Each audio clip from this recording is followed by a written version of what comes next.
우선 이제 통증이 생기는 경우는 뭐 여러 가지 경우 원인이 있겠지만 왜 무시하면 안 될까에 대해서 우선 생각을 해 보겠습니다. 운동 뭐 근력 운동이든 유산소 운동, 무산소 운동 뭐 여러 가지 운동 다 총괄해서 생각을 해 봤을 때 무리하게 되면 당연히 부상에 대한 위험이 증가하고 그것이 단순히 잠깐 아픈 것뿐만 아니라 장기적으로 어떤 질병을 만들어내는 원인이 되기도 합니다. 그래서 이거를 과연 내가 지금 당장 치료를 해야 되는 그런 통증, 질병에 대한 어떤 사인일지 또는 이게 운동하면서 따라올 수 있는 어떤 당연한 뭐 자연스럽게 따라오는 통증일지 이거를 구분하는 것이 조금 중요하게 되겠습니다. 이제부터는 각 부위별로 조금 흔한 통증, 흔한 원인, 흔한 어떤 자세에 대해서 한 번씩 알아볼 건데요. 머리에서부터 발 방향으로 좀 더 내려가면서 말씀을 드리도록 하겠습니다. 그래서 우선 처음 말씀드릴 수 있겠는 거는 어깨에 관한 통증입니다. 뭐 어깨 통증을 만들어내는 원인은 뭐 회전근개부터 해서 뭐 충돌증후군, 석회화 건염, 뭐 염좌, 뭐 타박상 뭐 여러 가지가 있겠지만 지금 말씀드리려고 하는 건 운동에서 흔히 원인이 될 만한 상황을 말씀드리도록 하겠습니다. 이제 회전근개 손상이든 이제 충돌증후군인 석회화 건염이든 이게 어떤 운동으로 인해서 뭐 촉발되는 것도 있겠지만 지금 말씀드린 원인들은 대부분 운동을 하면서 원래 가지고 있던 어떤 상황이 악화되는 경우를 좀 말씀드릴 수가 있겠고요. 병원을 갈 시점을 좀 시사하는 어떤 병적인 통증을 만들어내는 상황을 생각을 해보면 첫 번째는 팔을 올리기가 힘들다. 즉 우리가 이제 회전근개 손상이 좀 악화됐을 때 말하는 이제 가성마비에 대한 상황입니다.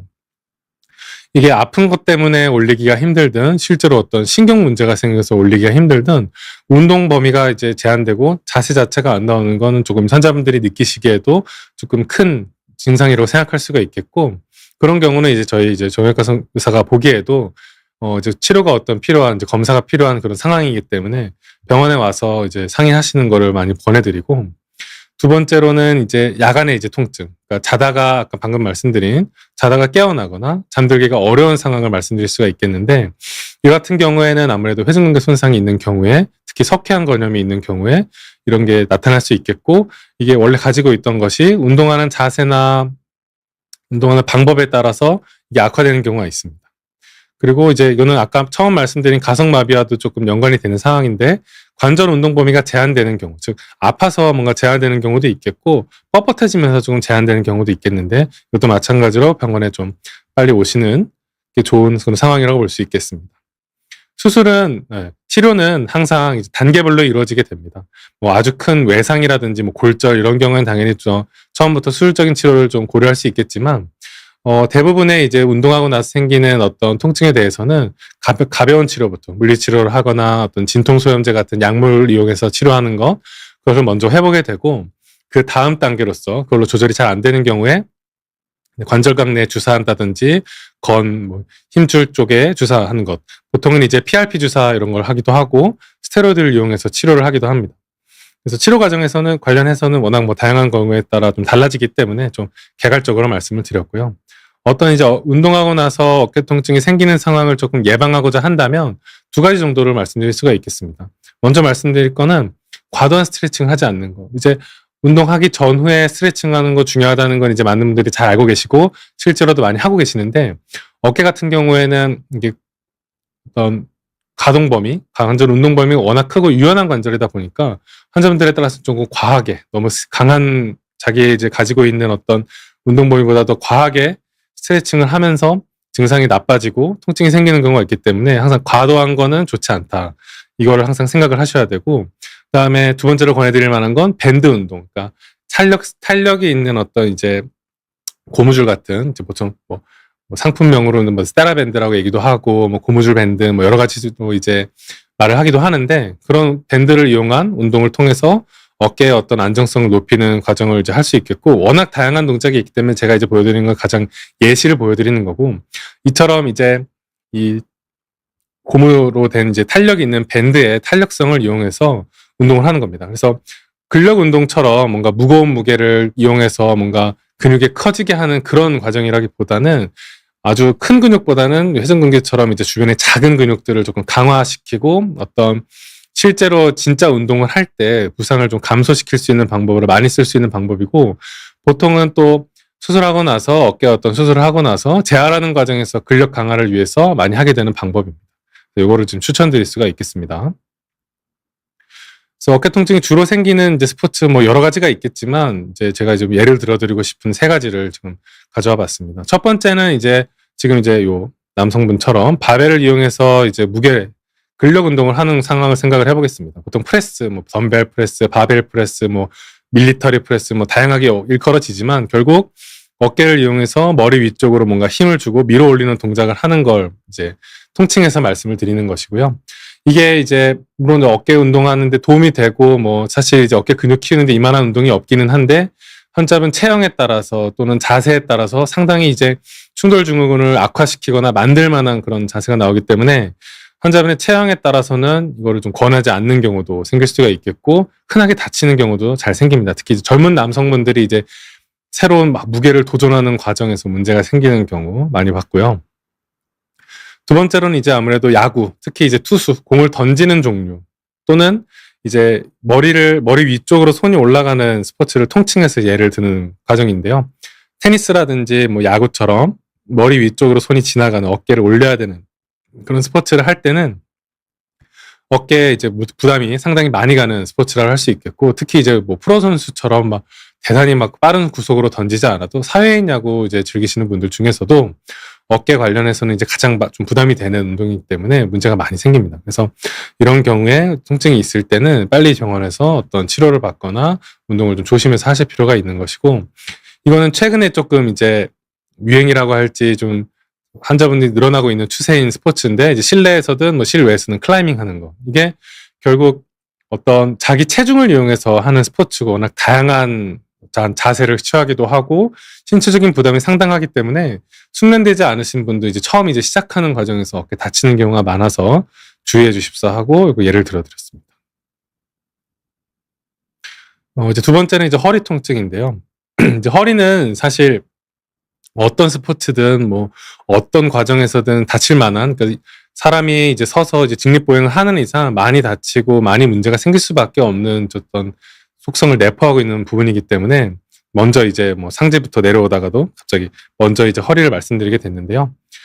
주로는 이제 어떤 무거운 물건을 들다가 또는 어떤 자세를 취하는 과정에서 우추 염좌, 즉 삐는 것처럼 주변 근육 손상을 입는 경우가 가장 흔하고 또 이제 우리 흔히 얘기하는 디스크, 추간판 탈출증 또는 그것으로 인해서 협착증 또는 나이가 드신 환자분들 중에서 척추협착이 있는 경우에 그것이 또 운동하는 과정에서 나빠지는 경우 있기 때문에 소개를 드립니다. 그래서 단순히 뭐 통증이 있다 없다, 이거 허리가 아프다 이것도 물론 중요하지만 신경학적인 어떤 증상, 다리가 저리거나 힘이 빠진다, 보통 방사통이라고 하는 것들 그런 게 악화되거나 생기는 경우에는 조금 이제 일찍 병원에서 진료를 보시는 걸 권해드리고 젊은 환자분들이라고 해도 이제 운동하는 과정에서 뭐 무거운 뭐 무게를 이제 다루는 과정에서 허리를 다쳤을 때 뭐 3일, 일주일 이렇게 좀 기다려봐도 계속 호전이 없는 경우에는 이제 빠르게 치료받는 게 생활의 어떤 불편함을 줄이는 좋은 방법이 된다는 걸 말씀을 드립니다. 그래서 치료의 가장 중요한 건 사실 모든 통증에 대해서 다 공통될 수 있는 말씀이지만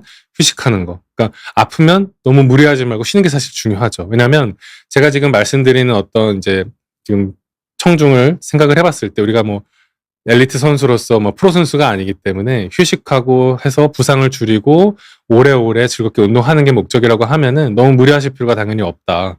그렇게 말씀드릴 수가 있겠고 처음에 이제 통증이 있을 때 약물 사용하고 물리치료 또는 도시치료 같은 걸 같이 이제 병행하기도 하겠고요. 보통 신경차단 주사, 허리에 대해서 특히 이제 뭐 신경근에 대해서 주사하기도 하고 신경 아주 잔뿌리에 대해서 주사하기도 하는데 그것이 이제 통증 완화에도 도움이 되고 환자분들이 다 특히 젊은 환자분들은 이제 아픈 상황에서도 이제 생업에 종사하고 뭐 활동을 하셔야 되는 경우가 많기 때문에 너무 물론 시간 지나면 많이들 다 좋아지게 하겠지만 일찍 이제 우리가 개입을 해서 생활의 질을 개선하는 게 가장 중요한 과정 중에 하나가 되겠습니다. 그래서 이제 예방하는 것도 그만큼 중요하겠는데요. 이제 어떤 자세 문제, 어떤 운동할 때 이제 어떤 자세 문제가 허리 통증을 일으키는 가장 중요한 문제가 되겠고 어떤 예방하는 것, 평소에 할 수 있는 것은 코어 근육을 강화하는 것. 이게 뭐 너무 좀 포괄적인 얘기기는 하지만 허리 주변에 뭐 복근 운동 이런 걸 강화해서 어떤 운동을 하든 허리가 좀 안정될 수 있게 부드러우면서도 안정될 수 있게 해주는 게 부상을 예방할 수 있는 방법입니다. 그래서 이제 뭐 모든 스포츠에서 다 다칠 수 있겠지만 제가 이제 진료 보는 과정에서 흔히 접하게 되는 거 두 가지 상황. 보통 이제 젊은 남성분들이 이제 근력 운동하는 과정에서 많이 다치는 부분이 되겠고, 데드리프트. 첫 번째 보여드릴 건 데드리프트. 이게 이제 허리 후면에 있는 전체 근육을 다 운동하는 거고, 우리가 근력 운동, 뭐 3대 근력 운동 해서 많이 말씀드리는 운동이 되겠는데, 뭐 중요한 운동이고, 뭐 근력 운동하는데 뭐 가장 기본이 되는 것이긴 하지만 부상 위험이 상당히 조금 있다고 생각을 합니다. 특히 지금 예를 들어드는 컨벤셔널 데드리프트 같은 경우에는 아무래도 이제 숙달되지 않은 사람이 고중량에 도전하는 과정에서 좀 다칠 수가 있다고 생각을 해서 자세를 잘 가다듬고 저중량부터 천천히 시작하는 걸 권해드리고, 다쳤을 때는 절대 무리하지 마시고 이제 쉬는 게 처음 제일 좋겠는데, 어쨌든 좀 부상 위험이 있는 운동이라고 생각을 합니다. 이건 이제 뭐 운동 전문가들 분들께서도 좀 생각이 좀 다르실 수는 있겠지만 제 경험상을 말씀을 드리는 거고요. 그리고 코어 운동할 때 우리가 그러면 그럼 복근 운동, 허리 운동을 하면 뭘 해야 될까? 어렸을 때 했었던 윗몸 일으키기를 하면 좋겠다, 이렇게 생각하시는 경우가 많고, 실제로 우리가 특히 젊은 남성분들 같은 경우 군대에서 체력 훈련, 뭐 체력 검정 같은 거 할 때 많이 하기 때문에 가장 먼저 이렇게 떠올리게 되는 운동이 되겠는데, 사실은 이제 뭐 좋은 운동이기는 하지만 부상 위험성이 좀 크다고 생각을 합니다. 이제 허리를 굽혔다 폈다 이거를 굉장히 수십 번, 수백 번 반복하는 운동이고, 또 우리가 보통 운동을 할 때 특히 군대에 있을 때 딱딱한 바닥에서 하는 경우가 많기 때문에 허리 통증이 좀 원인이 되는 경우가 많아서, 하더라도 조금 이제 그런 통증이 좀 덜 생길 수 있는 방법으로 하시거나, 아니면 충분히 이제 대체할 수 있는 다른 운동들이 많기 때문에 복근 운동 관련해서는 조금 이렇게 좀 조정하실 필요가 있겠다, 그걸 말씀을 드리겠습니다. 그리고 이제 좀 가장 중요한 것 중에 하나가 이제 가장 이제 어떻게 보면 많은 환자분들이 호소하시는 무릎 통증에 관한 내용인데요. 뭐 무릎 관련해서 이제 질병이 생길 수 있는 요인이야 뭐 무궁무진하지만, 가장 이제 좀 가볍고 흔한 걸 말씀을 드리면, 이제 반월상 연골판의 파열, 그리고 슬개건, 우리가 이제 무릎 앞쪽을 만져보면 동글동글한 이런 뼈가 있는데, 그게 지금 정강이랑 이어지는 그 부분에 있는 힘줄이 슬개건이라고 합니다. 그 부분에 염증이 생기는 경우, 그리고 좀 연세 드신 분들, 50대 이상 환자분들에 대해서 이제 관절염, 퇴행성 관절염이 있는 경우에 이제 무릎 통증이 좀 심해질 수 있겠고, 관절염 같은 경우에 이제 무릎 운동을 하면서 시작되지는 않지만 나이가 들면서 생겼던 어떤 관절염이 운동하는 과정에서 통증이 이제 심해지고 본인이 느낄 정도로 악화되면서 치료를 시작하게 되는 경우를 말씀드릴 수가 있겠고요.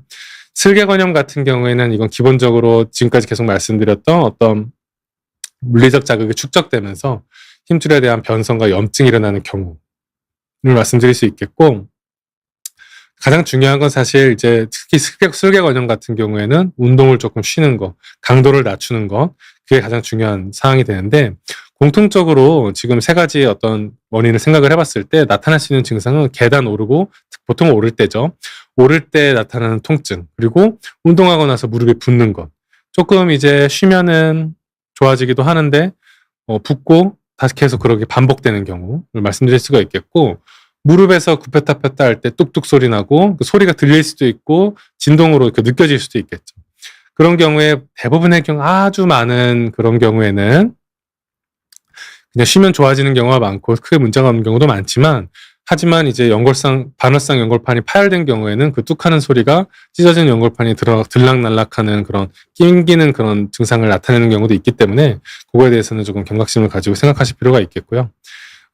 치료는 이제 뭐 보통 주사를 많이 하게 됩니다. 이거는 특히 연골판 파열 같은 경우에 주사로 해결되는 문제는 아니지만, 슬개건염 같은 경우 뭐 주변에 이제 주사 치료하는 경우 또는 충격파 치료 많이 받아보는 경우가 있겠고, 관절염 같은 경우는 보통 연골 주사라고 하죠. 그건 이제 뭐 범위가 워낙 크고 이제 무궁무진한 분야이기 때문에 지금 뭐 다 말씀드릴 수는 없겠지만, 보통 연골 주사, 뭐 콘출환 등등등 이렇게 뭐 말씀하시는 것들이 많죠. 그런 주사 치료를 하는 게 상당히 도움 많이 되고요.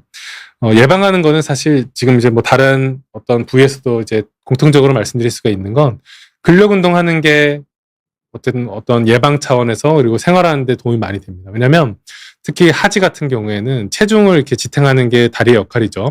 근데 그 역할을 근육이 강해졌을 때 주변에 있는 인대, 뭐 관절이 받는 부하를 근육이 같이 강해지면 조금 나눠질 수 있기 때문에 장기적으로 봤을 때는 상당히 도움이 많이 되는 방법이고, 특히 이제 젊은 환자분뿐만 아니라 나이가 드신 환자분들에 있어서 요즘 많이 강조가 되죠. 그래서 근육이 자산이다, 뭐 근육이 꼭 건강이다, 이렇게 뭐 최근에 이제 뭐 건강 관련 이제 TV 프로그램이나 뭐 유튜브 채널에서도 많이 얘기가 나오는데, 뭐 당연히 전체 건강에도 도움이 많이 되고, 저는 지금 이제 무릎이나 이제 하지 관련해서 설명을 드리면 확실히 도움이 되는 방법입니다. 물론 이제 그 과정을 이제 부상 없이 잘 하는 게 가장 중요하겠지만, 전체적인 큰 방향으로 보면은 근력을 강화하는 것이 확실히 도움이 되는 방법이죠. 그리고 이제 충격 흡수화, 이건 어떤 걸 말씀드리려고 한 거냐면, 이제 러닝하고 이제 마라톤 시작하시는 분들이 보통은 이제 좀 과체중인 분들도 많이 하시죠. 물론 가벼운 사람도 많이 하겠지만, 보통 살 빼고 이제 체중 감량을 목적으로 운동을 할 때 가장 먼저 머리에 생각이 드는 거, 뛰면은 잘 빠지겠다. 실제로 그렇고요. 실제로 도움이 많이 되는데, 다만 이제 어떤 과체중인 사람이 운동을 시작할 때는 무릎에 가해지는 부담을 항상 생각을 해야 됩니다. 그래서 아주 막 대단히 막 두꺼운 이런 푹신푹신한 신발을 신는 게 항상 답은 아니지만, 어느 정도 잘 골라서 무릎에 또한 가해지는 어떤 충격을 완화시켜줄 수 있는 방법을 항상 생각을 해야 한다는 거고, 너무 이제 좀 쿠션이 없거나 딱딱한 신발, 집에 있는 거 아무거나, 물론 시작하는 게 가장 중요하지만, 부상을 예방하고자 한다면 조금 잘 골라서 신을 필요가 있다는 거죠. 그래서, 무릎 통증을 가장 많이 만들어내는 거 3가지 운동을 한번 추려 생각을 해보면, 자전거, 러닝, 또 러닝이 자꾸 나올 수밖에 없는 게, 작은 어떤 물리적 자극이 반복되는 운동들은 만성적인 어떤 통증을 만들어내기가 딱 좋죠. 그래서 항상 자기에게 맞는 운동하는 어떤 강도라든지 시간 잘 설정해서 하시는 걸 권해드리고, 특히 자전거 같은 경우에는 무릎에 대해서 한정을 생각을 해보면 안장 높이가 상당히 중요합니다. 이제 가끔 이제 공용 자전거 같은 걸 이제 이용을 하실 때 뭐 이렇게 바꾸고 귀찮으니까 되게 낮은 상태에서 그냥 얼른 타고 이제 운동하고 이제 하시는 분들이 있는데, 그렇게 되면은 이제 되게 쪼그린 상태에서 무릎을 자꾸 사용하게 되는 거라서, 이거를 항상 좀 적당한, 이거는 뭐 이것에 대해서 얘기하자면 또 한도 끝도 없기 때문에 적당한 높이를 조정하는 버릇을 항상 들이셔야 되고, 걷는 운동할 때도 평지에서 걷는 것 정도는 그래도 괜찮지만, 계단에서 운동하실 때는 이거 상당히 생각을 잘 해보셔야 됩니다. 특히 이제 뭐 계단을 열심히 올라가고 나서 터덜 내려오는 거를 할 때 이제 무릎에 너무 신경 쓰지 않고 툭툭툭툭 그냥 자기 체중을 다 실어서 하다 보면은 무릎 통증을 만들어내는 경우가 있기 때문에, 운동을 하시되 이제 신경 써서 하실 필요가 있다, 말씀드릴 수가 있겠습니다. 그래서 마지막으로 좀 정리를 해보면, 언제 병원에 가야 할까? 딱 정확히 뭐 몇 시간, 49시간이 지나면은 뭐 괜찮을까요? 이렇게 이제 딱 그 시간을, 숫자를 너무 보지 마시고요. 2, 3일에 한 번 정도다, 2, 3일 정도 지났을 때, 그때도 이제 통증이 호전되지 않으면 그때는 조금 이제 병원에 내원하는 거를 좀 고려해 볼 필요가 있다. 그래서 대략 48시간 정도 지나서 한 이틀 정도 지났는데도 아파서 이건 좀 힘들다 생각이 되면은 망설이지 마시고 병원에서 상의하시는 걸 권해드리고요. 특히나 뭐 보기에 붓고, 그다음에 남들이 보기에도 좀 부었는데, 좀 빨개졌는데, 그리고 밤에 아파서 잠자기 힘들고 중간에 깨고 이런 정도의 통증이라고 하면은 특히 좀 빨리 오실 수 있는 게 좋겠고요. 처음에 이제 오셨을 때는 이제 영상 검사를 보통 많이 하죠. 그래서 우리가 이제 어떤 외상 환자, 운동하면서 다쳤다, 아프다라고 하면 항상 골절 생각을 하기 때문에 영상 진단을 해보는데, 꼭 골절뿐만 아니라 만성적인 통증에 대해서도 영상 검사 해보는 것이 진단에 도움이 많이 되기 때문에 그것부터 시작을 하게 됩니다.